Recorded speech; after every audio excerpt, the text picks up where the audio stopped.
Assalamu alaikum. Bonjour mes élèves, j'espère que vous allez bien. Alors dans cette troisième séance du cours calcul intégral, on va essayer de continuer notre cours. Alors dans la première séance du cours, on a vu la définition de l'intégrale d'une fonction continue sur un segment. Dans la deuxième séance, on a résolu un exercice sous titre d'application pour bien assimiler la notion de l'intégrale d'une fonction continue sur un segment. Dans cette séance, on va voir des propriétés concernant l'intégrale d'une fonction continue sur un segment. Ces propriétés vont nous aider à calculer l'intégrale des fonctions continues dont on ne connaît pas leur primitive. Ou bien, c'est dur de chercher une fonction primitive à l'aide du tableau des fonctions primitives. On va voir alors deux propriétés qui vont être très utiles pour les exercices. La première propriété, soit f une fonction continue sur un intervalle i. Alors, on a pour tout a et b et c de i, l'intégrale de borne a à a, de a à a, f de x dx égale 0. Et l'intégrale de a à b f de x dx égale moins l'intégrale de b à a f de x dx. L'intégrale de a à b f de x dx égale l'intégrale de a à c f de x dx plus l'intégrale de c et b f de x dx. Cette propriété est dite la relation de Charles pour les intégrales. Alors pour bien comprendre ces propriétés, essayons de démontrer la première et la deuxième et la troisième. Donc pour la première propriété, l'intégrale de a à a f de x dx égale 0. Donc le seul outil qu'on a pour démontrer cette propriété, c'est la définition. Alors le fait que f est une fonction continue sur l'intervalle i et a est un élément de i, alors f admet une fonction primitive parmi d'autres sur l'intervalle i. Désignons par grand F de x cette fonction primitive. Alors d'après la définition qu'on a vue dans la première séance, l'intégrale de a à a f de x dx égale, entre crochets, la fonction primitive qu'on a désignée grand F de x évaluée entre a et a. Le calcul numérique égale grand F de a moins grand F de a égale 0. Bien. Pour la deuxième propriété, l'intégrale de a à b f de x dx. Alors déjà on a désigné par grand F de x une fonction primitive de petit f. Alors cette intégrale égale, entre crochets, grand F de x évalué entre a et b égale f de b, grand F de b moins grand F de a. Si on factorise par moins, donc égale moins grand F de a moins grand F de b, qui n'est que l'intégrale de b à a f de x dx. Passons maintenant à la troisième propriété. L'intégrale de a à b f de x dx égale, entre crochets, grand F de x de a à b. Donc égale grand F de b moins grand F de a. On peut ajouter grand F de c et soustraire grand F de c, c'est-à-dire égale grand F de b moins grand F de c plus grand F de c moins grand F de a. C'est-à-dire égal, d'après la définition au sens contraire, c'est-à-dire utilisant l'égalité au sens inverse, grand F de b moins grand F de c égale l'intégrale de c à b f de x dx.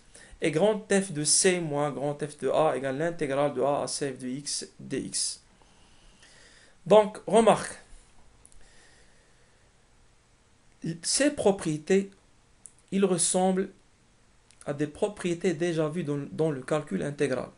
Comme vous le savez bien, si a et b et c sont trois points du plan,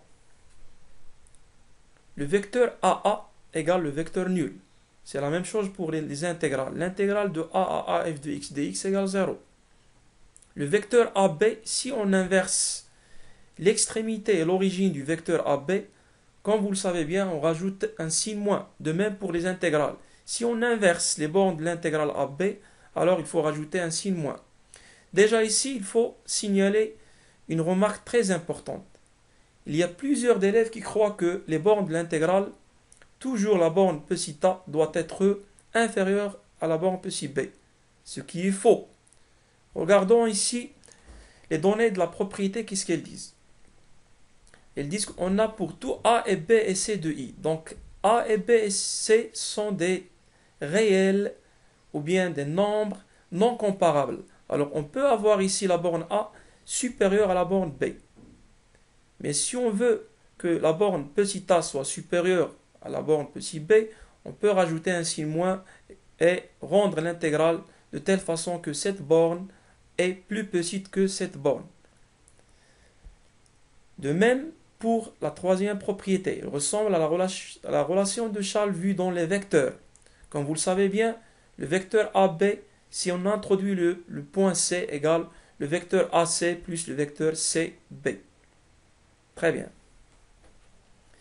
Passons maintenant à la deuxième propriété. Cette propriété est dite la linéarité de l'intégrale. Qu'est-ce qu'elle dit cette propriété? Soit f et g deux fonctions continues sur un intervalle i. Alors déjà ici, remarquez bien que la continuité est une condition nécessaire pour intégrer une fonction.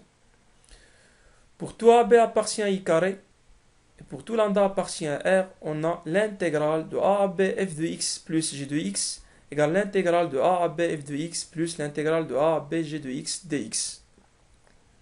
Si on veut démontrer cette propriété, bien sûr, on va utiliser de même la définition de l'intégrale d'une fonction.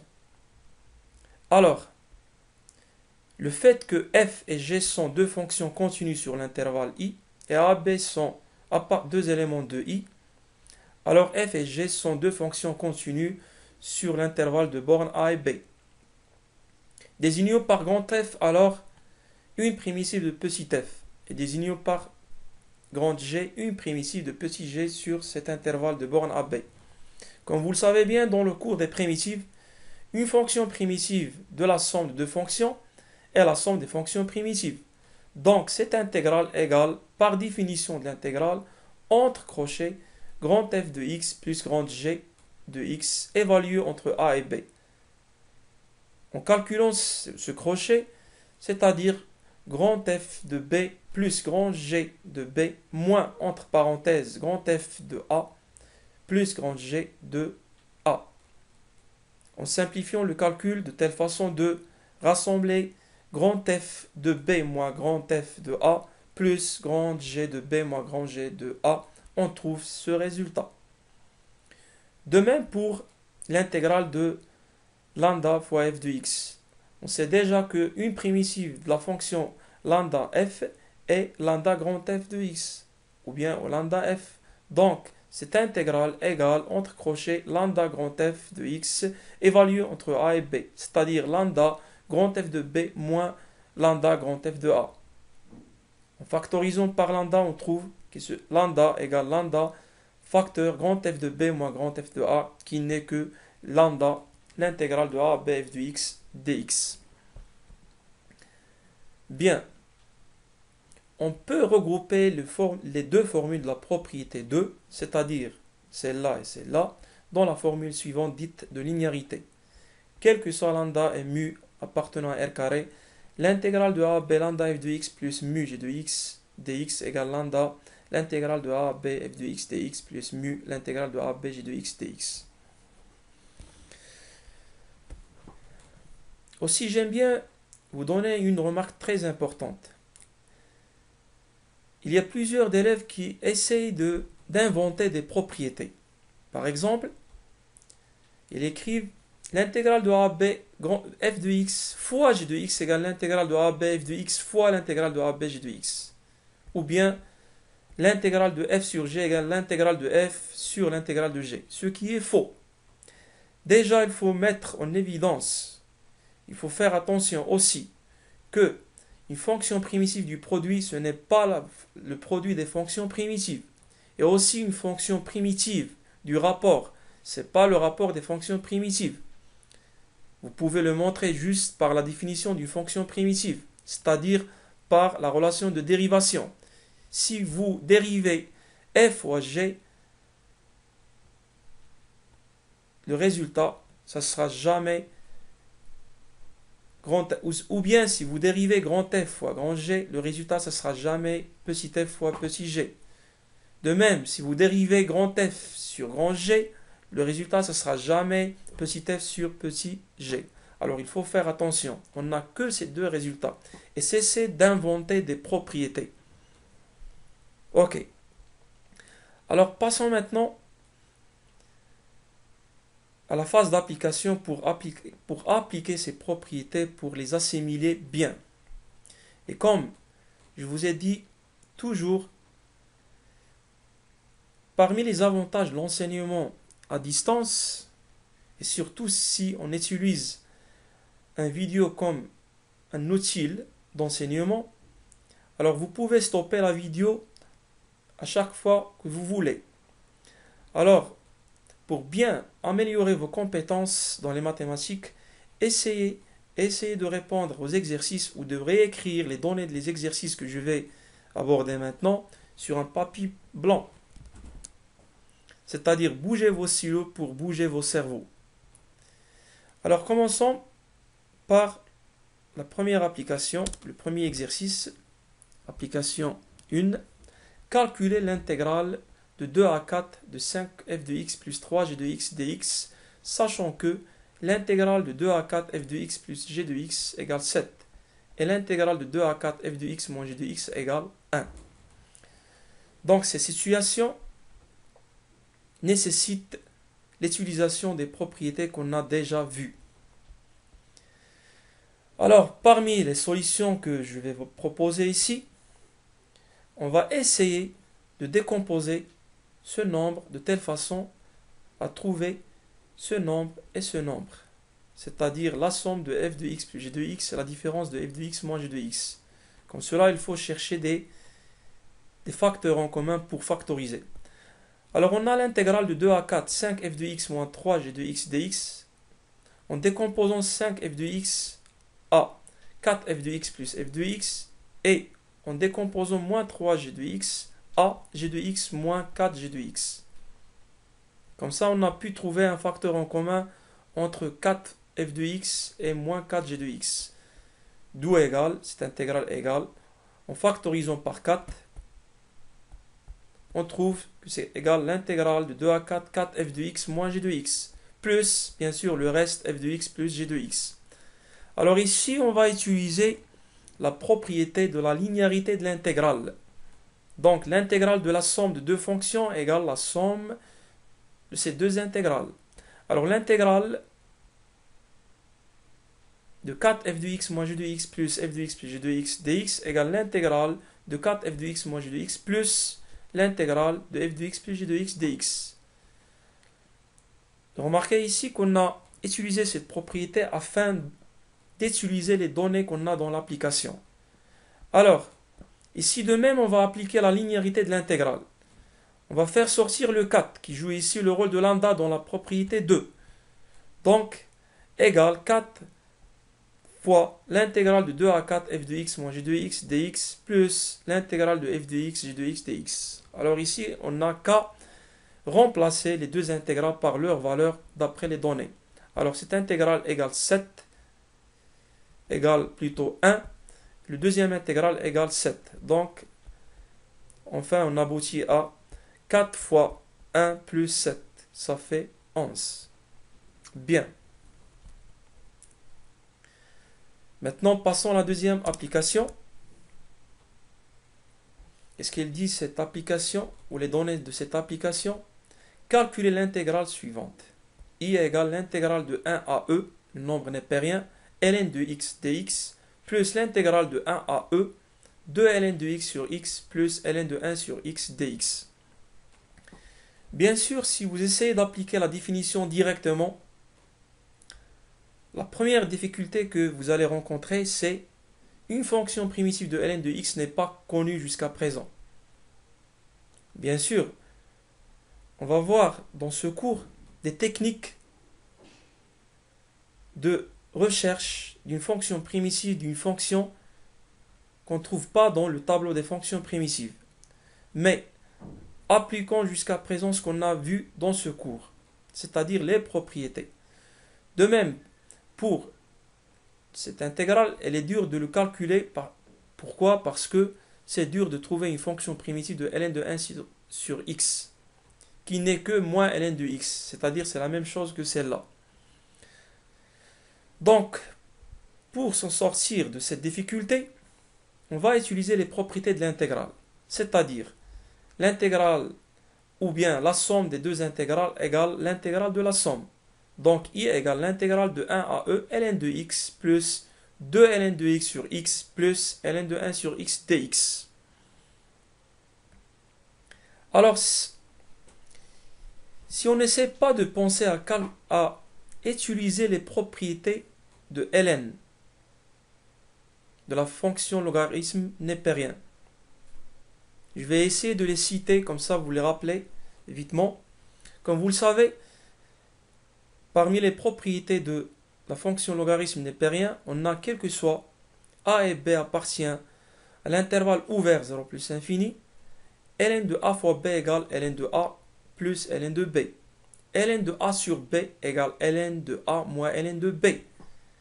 ln de a à la puissance r, quel que soit r appartient à q étoile, égale r ln de x. Puis ln de 1 sur a égale moins ln de a.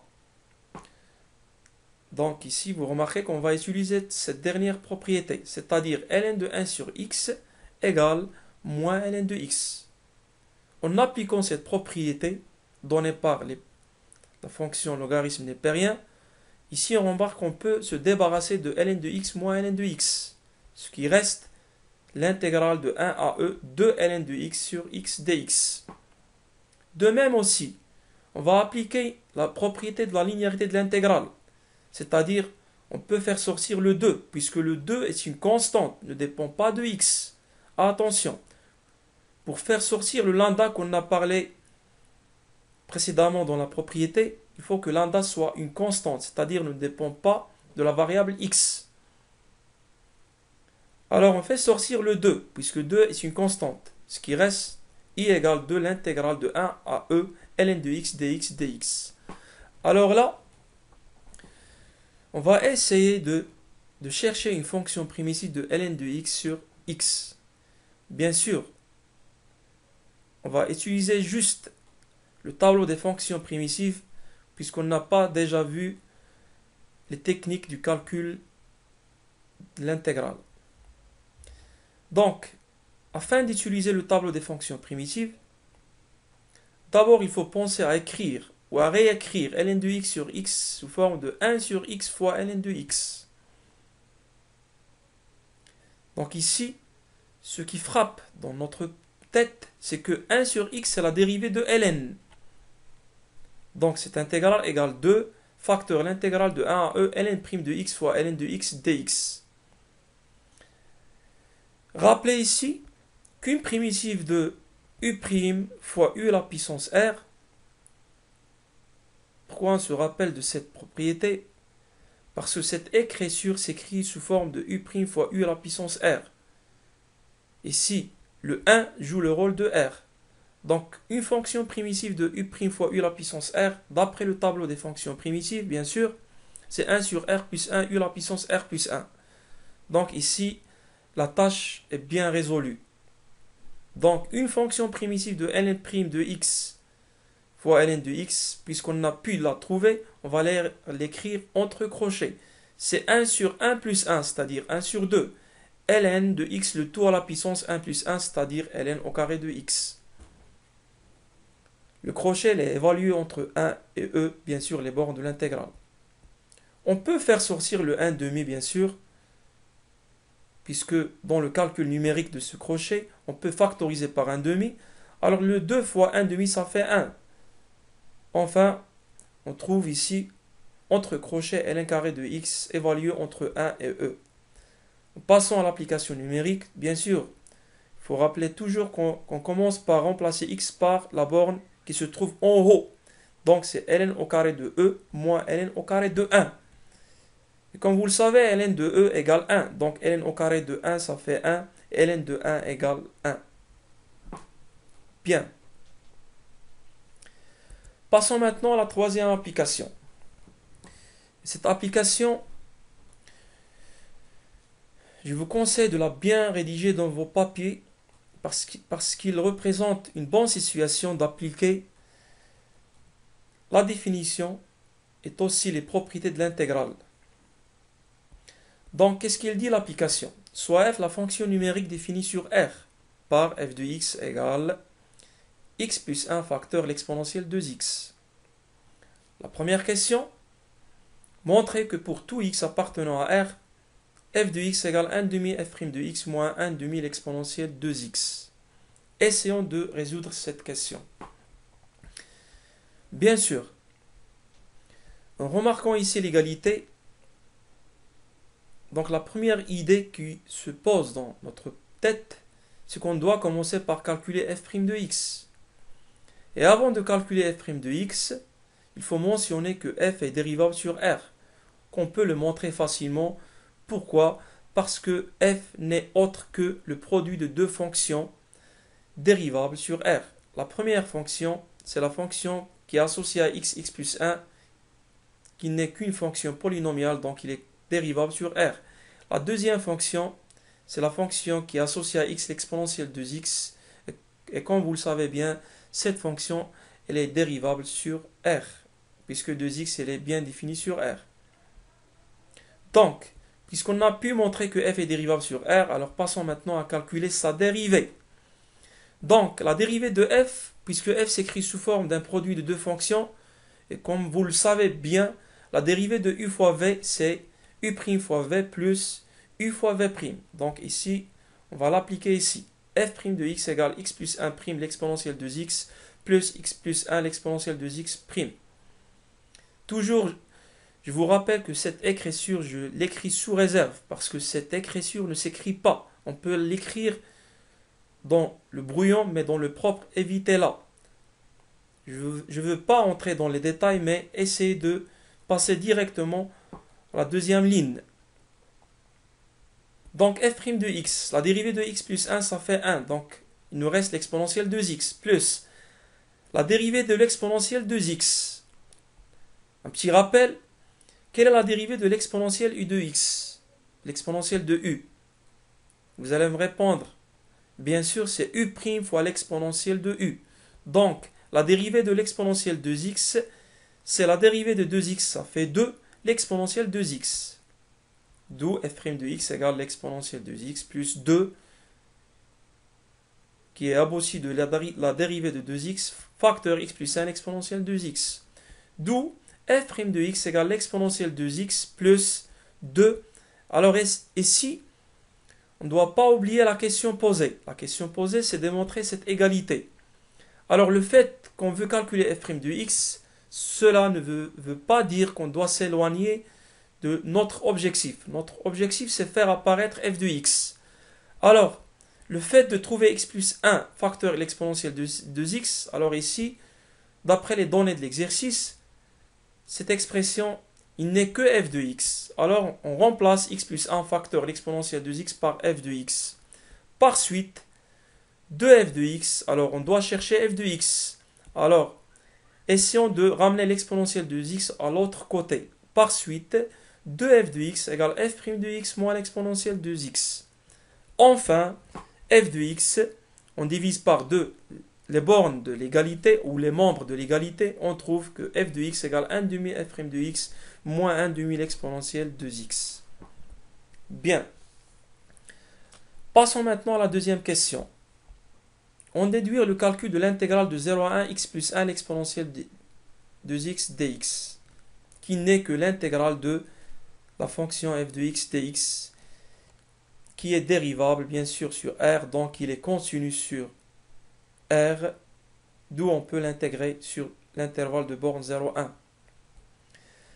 Alors bien sûr, comme je vous ai déjà dit dans la deuxième séance, le mot déduire, cela nous ramène à exploiter la première question. Pour l'exploiter, il faut penser à remplacer x plus 1 l'exponentielle de x par quoi? Par f de x. Comme ça, on voit que f de x égale cette égalité.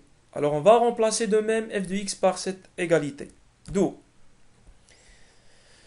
Déduisons maintenant le calcul de cette intégrale. D'après la question précédente, alors ici, ça se voit bien le rôle du mot en déduire. On a I égale l'intégrale de 0 à 1 x plus 1 l'exponentielle de x dx qui est égale l'intégrale de 0 à 1 f de x dx. En remplaçant f de x, alors d'après la question précédente, par le deuxième membre, c'est-à-dire 1 demi f' de x moins 1 demi l'exponentielle de x dx. Donc par linéarité de l'intégrale, on peut écrire que grand I égale 1 demi, on fait sortir le 1 demi, puisqu'on peut factoriser par 1 demi, le faire ressortir de l'intégrale, puisque 1 demi c'est une constante, égale 1 demi l'intégrale de 0 à 1 f' de x dx, moins l'intégrale de 0 à 1 l'exponentielle de x dx.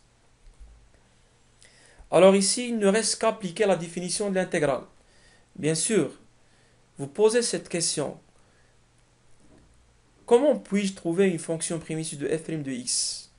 D'ailleurs, cette question, c'est parmi les questions les plus évidentes et que la plupart des élèves ne puissent pas répondre à cette question. Une fonction primitive de f' de x, ce n'est que f. Pourquoi? Parce que la dérivée de f, c'est f'. Donc, l'intégrale de 0 à 1 f' de x dx est déjà résolue. Donc, une fonction primitive, c'est petit f de x, évaluée entre 0 et 1. Deuxièmement, je viens de vous rappeler ici de la fonction primitive de l'exponentielle de x. En général, une fonction primitive de l'exponentielle nx, bien sûr avec le n différent de 0, ce n'est que 1 sur 1 l'exponentielle nx. Donc, une fonction primitive de l'exponentielle de x, qu'on peut réécrire ici entre le crochet, c'est 1 demi l'exponentielle de x, évalué entre 0 et 1. Puisque les deux crochets ont les mêmes bornes 0 à 1, et pour faciliter le calcul, on peut les regrouper dans un même crochet de bornes 0 à 1. Et pour calculer ce crochet, on remplace f de x par sa valeur qui n'est que x plus 1 facteur l'exponentielle de x. Comme ça, il ne reste que le calcul numérique. Alors, de cette étape à cette étape, on a essayé de simplifier le calcul en factorisant par l'exponentielle de x. Alors, si on factorise par l'exponentielle de x, on trouve l'exponentielle de x facteur x plus 1 moins 1 demi. Et 1 moins 1 demi égale 1 demi. Donc, cette expression égale à cette expression. Maintenant, on passe à la phase finale, c'est-à-dire le calcul numérique. On remplace bien sûr le x par le 1 qui se trouve en haut, c'est-à-dire on trouve 1 plus 1 demi, ça fait 3 demi. L'exponentielle de 2 fois 1, ça fait e carré, donc c'est 3 demi e carré. Moins, attention à ce signe moins qui fait partie de la définition de l'intégrale, ou bien le calcul du crochet. Moins, en remplaçant x par 0, 0 plus 1 demi, ça fait 1 demi. L'exponentielle de 2 fois 0, c'est-à-dire l'exponentielle de 0, ça fait 1. Donc on trouve c'est 1 demi. Finalement, en simplifiant le calcul, cette intégrale qu'on veut calculer égale 3e carré moins 1 sur 4. Bien, j'espère que vous avez bien compris cette application. Passons maintenant à la dernière application. Calculer l'intégrale I de moins 2 à 0, la valeur absolue de x facteur x plus 1 dx. Donc, la première question qui ça se pose, est-ce que dans le tableau des fonctions primitives, on a une fonction primitive de la valeur absolue d'une fonction? Bien sûr, vous allez me répondre que non. Alors, la première tâche à résoudre, c'est comment se débarrasser de la valeur absolue d'une fonction, bien sûr, ou de cette expression. Deuxième question que je vais vous poser, à quoi est égale la valeur absolue d'une fonction ou d'un nombre? Bien sûr, vous allez me répondre, la valeur absolue d'un nombre, supposons appelé A, est lui-même s'il est positif, et son opposé s'il est négatif. Alors ici, on est ramené nécessairement à étudier le signe de cette expression, c'est-à-dire de x facteur x plus 1, dans l'intervalle de borne moins 2, 0. Alors le tableau de signes de cette expression sur moins de 0 est, bien sûr, on doit résoudre l'équation. Pas la peine de développer et utiliser delta, les discriminants d'un trinôme deuxième degré. On peut facilement ou bien on peut simplement résoudre cette équation x facteur x plus 1 égale 0 équivalent à x égale 0 ou x plus 1 égale 0, d'où x égale 0 et x égale moins 1. Donc, cette expression s'annule en deux nombres, moins 1 et 0. Et puisque cette expression, ça fait partie des polynômes de deuxième degré, donc on peut dresser le tableau de signes de cette expression directement, c'est-à-dire le signe de a, le a ici c'est le 1, puisque cette expression égale x carré plus x, le signe de a à l'extérieur des racines, le signe contraire de a à l'intérieur. Donc, on retrouve ce tableau de signes. Donc, comme vous le voyez bien, j'ai dressé le tableau de signes de cette expression dans l'intervalle moins 2, 0, puisqu'il m'intéresse. C'est moins 2, 0. Donc, on voit bien que cette expression est positive sur l'intervalle moins 2, moins 1, c'est-à-dire la valeur absolue de cette expression égale lui-même, et elle est négative sur moins 1, 0, c'est-à-dire la valeur absolue de cette expression égale son opposé. Donc, puisque cette expression se diffère entre deux intervalles, précisément en moins 1, alors on doit penser à utiliser la relation de Charles, d'où l'importance de cette relation. C'est-à-dire l'intégrale de moins 2 à 0 égale l'intégrale de moins 2 moins 1, la valeur absolue de x facteur x plus 1 dx, plus l'intégrale de moins 1 à 0, la valeur absolue de x facteur x plus 1. Comme ça, on a pu reconnaître le signe de cette expression dans l'intervalle moins 2, moins 1 d'après ce tableau de signes. Donc, puisqu'il est positif, la valeur absolue égale lui-même.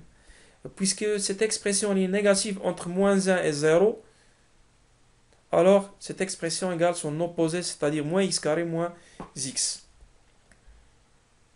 Alors, puisqu'on a pu se débarrasser de la valeur absolue, ce qui nous reste, c'est calculer les intégrales en utilisant la définition de l'intégrale, puisque une fonction primitive de cette fonction est facile à trouver, c'est-à-dire une fonction primitive de x carré en appliquant la règle vue dans le tableau des fonctions primitives. Une fonction primitive de x à la puissance n, sachant que n est différent de moins 1, c'est 1 sur n plus 1, x à la puissance 1 plus 1.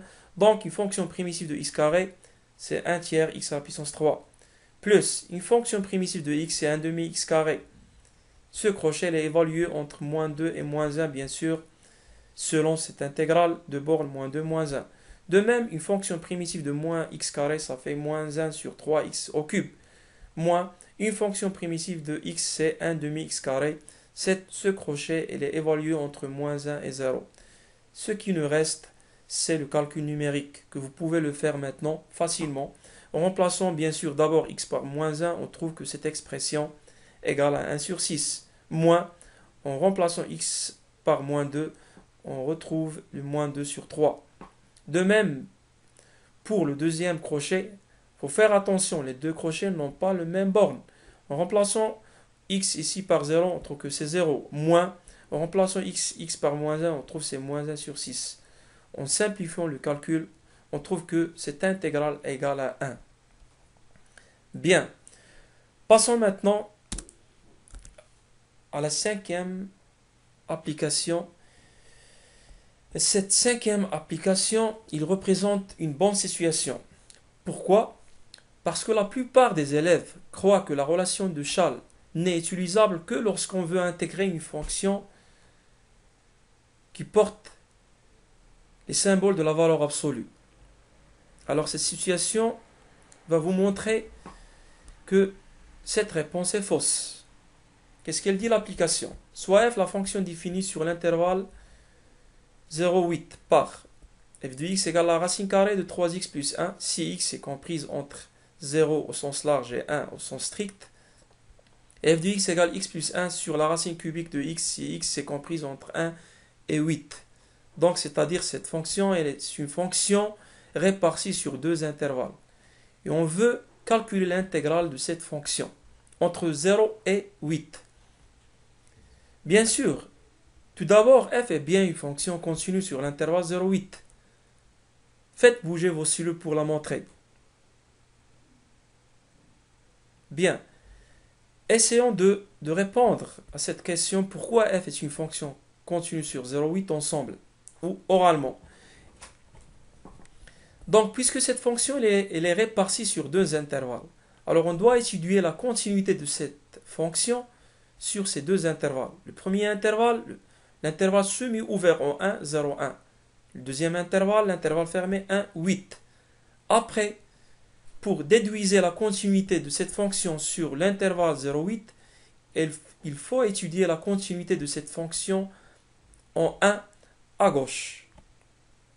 Alors, commençons par la continuité de cette fonction sur l'intervalle semi-ouvert 0,1 ouvert en 1. Donc cette fonction s'écrit sous forme de racine de u. Quand est-ce qu'on dit que la fonction racine de u est continue sur un intervalle u? Bien sûr, si vous vous rappelez bien, il est continu si u est une fonction continue et positive. Et c'est le cas ici dans notre fonction 3x plus 1. 3x plus 1, il est positif sur l'intervalle 0,1. Il suffit de le montrer par un encadrement. Elle est une fonction continue. Pourquoi? Parce qu'il est la restriction d'une fonction polynomiale. Donc, la fonction f elle est continue sur l'intervalle semi-ouvert 0,1. Passons maintenant à la continuité de f sur l'intervalle fermé 1,8. Cette fonction, il s'écrit sous forme d'un rapport de deux fonctions. Si vous vous rappelez bien, le rapport de deux fonctions u sur v est continu sur un intervalle i. Si u est continu sur i et v est continu sur i, il ne s'annule pas. Alors, dans notre fonction x plus 1, ou la fonction qui est associée à x plus 1 est une fonction continue sur 1,8, puisque c'est la restriction d'une fonction polynomiale. Et la racine cubique de x, d'après le cours que vous avez vu dans le paragraphe des racines énièmes, c'est une fonction continue sur l'intervalle 0 plus infini.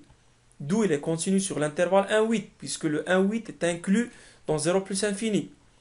Plus le fait que x est différent de 0, puisqu'il appartient à 1,8, donc x est différent de 0, implique que la racine cubique de x est différente de 0.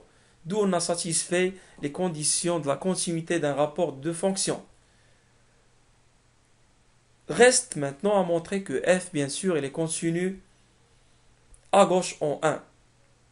Donc la continuité en un point, ça se vérifie par la limite de f de x lorsque x tend vers 1 moins.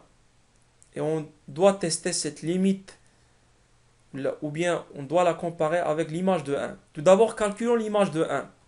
L'image de 1, on a le droit de le calculer dans la deuxième expression de f de x, puisque x est supérieur ou égal à 1, ou égal, c'est-à-dire x peut prendre le 1. Par contre, ici, on ne peut pas la calculer puisque x est strictement inférieur strictement à 1. Donc l'image de 1, ça fait 1 plus 1, ça fait 2. 2 sur la racine cubique de 1, c'est 2. Calculons maintenant la limite de f de x lorsque x tend vers 1 moins, ou bien à gauche en 1. Donc on doit utiliser cette expression. Donc la limite de f de x lorsque x tend vers 1 moins égale la racine carrée de 3 fois 1 plus 1, ça fait la racine carrée de 4, ça fait 2. C'est-à-dire égale à l'image de 1, d'où la continuité de f à gauche en 1. Finalement, on déduit que f est continu sur l'intervalle 0,8, puisqu'il est continu sur l'intervalle 0,1 ouvert en 1, puisqu'il est continu sur l'intervalle fermé 1,8, et puisqu'il est continu à gauche de 1, donc on aboutit à la continuité de f sur l'intervalle 0,8. Toute cette démonstration, c'est juste pour donner la légitimité pourquoi on calcule ici l'intégrale de f de x de 0 à 8. Passons maintenant à notre exercice. L'exercice nous demande de calculer de cette intégrale. Donc, la première difficulté que nous rencontre, c'est quelle est l'expression qu'on doit remplacer f de x, par laquelle on doit remplacer f de x. Bien sûr, f de x est une fonction répartie. Il change d'expression entre l'intervalle 0,1 et 1,8. D'où ici l'idée d'utiliser la relation de Schall. Donc, essayez de noter bien ce que je suis en train de dire maintenant. La relation de Schall n'est pas utilisable juste pour les intégrales des valeurs absolues des fonctions, mais aussi on peut l'utiliser dans des fonctions réparties comme le simule cet exercice. Donc en utilisant la relation de Schall pour les intégrales, on aura i égale l'intégrale de 0,8 f de x dx. Alors Schall doit utiliser, ou bien si vous le permettez, on va challer par le 1, parce que cette fonction elle est répartie en 1, donc on va challer par le 1. Donc i égale l'intégrale de 0,1 f de x dx plus l'intégrale de 1 à 8 f de x dx. D'où, maintenant on peut remplacer f de x par l'expression convenable, puisqu'on sait que x appartient à 0,1. Donc ici on va remplacer f de x par la racine carrée de 3x plus 1, puisque x est compris entre 0 et 1. Et dans le deuxième intégral, le fait que x appartient à l'intervalle 1,8, on va remplacer f de x par cette expression, x plus 1 sur la racine cubique de x. Bien. Donc maintenant, on va penser à calculer ces deux intégrales à l'aide de la définition, puis à l'aide du tableau des fonctions primitives. Donc, pour faciliter la tâche, on va essayer de réécrire la racine carrée de 3x plus 1 sous forme de 3x plus 1 à la puissance 1 demi. De même, la racine cubique de x sous forme de x à la puissance 1 tiers. Comme ça, on peut trouver une fonction primitive de 3x plus 1 à la puissance 1 demi. Cette fonction, il s'écrit sous forme de u à la puissance r. Et u à la puissance r demande la dérivée de u devant cette expression. La dérivée de 3x plus 1, ça fait 3. Donc, on doit multiplier par 3 et diviser par 3. Et en utilisant la linéarité, on peut faire ressortir le 1 tiers. Donc, le 3, on peut le réécrire sous forme de 3x plus 1 prime. Comme ça, ici, on a pu trouver une fonction primitive de cette expression. De même, le dénominateur x à la puissance 1 tiers, on peut le remettre dans le numérateur, mais bien sûr en utilisant les règles des puissances. X à la puissance 1 tiers, c'est x à la puissance moins 1 tiers. Par suite, en développant ici pour faciliter la tâche de trouver une fonction primitive, on développe ici, donc x facteur x à la puissance moins 1 tiers, ça fait x à la puissance 1 plus moins 1 tiers, c'est-à-dire x à la puissance 2 tiers. Et 1 fois x à la puissance moins 1 tiers, ça fait x à la puissance moins 1 tiers. Comme ça, on peut trouver une fonction primitive de ces deux fonctions. X à la puissance 2 tiers s'écrit sous forme de x à la puissance n. Et que j'espère que tout le monde connaît la primitive de x à la puissance r, qui n'est que 1 sur 1 plus 1 x à la puissance n, bien sûr si n est différent de moins 1. D'où une fonction primitive de u' fois u à la puissance r, c'est 1 sur r plus 1 u à la puissance r plus 1, c'est-à-dire c'est 2 tiers 3x plus 1 à la puissance 3 demi. De même, cette intégrale, on peut facilement réécrire une fonction primitive de cette fonction entre les crochets. Enfin, bien sûr, à vous de faire les calculs et merci pour votre attention. Et essayez de réviser vos cours et essayez de répondre à ces applications pour bien assimiler les notions de ce cours, l'intégrale. Et à la prochaine séance, Inch'Allah. Au revoir.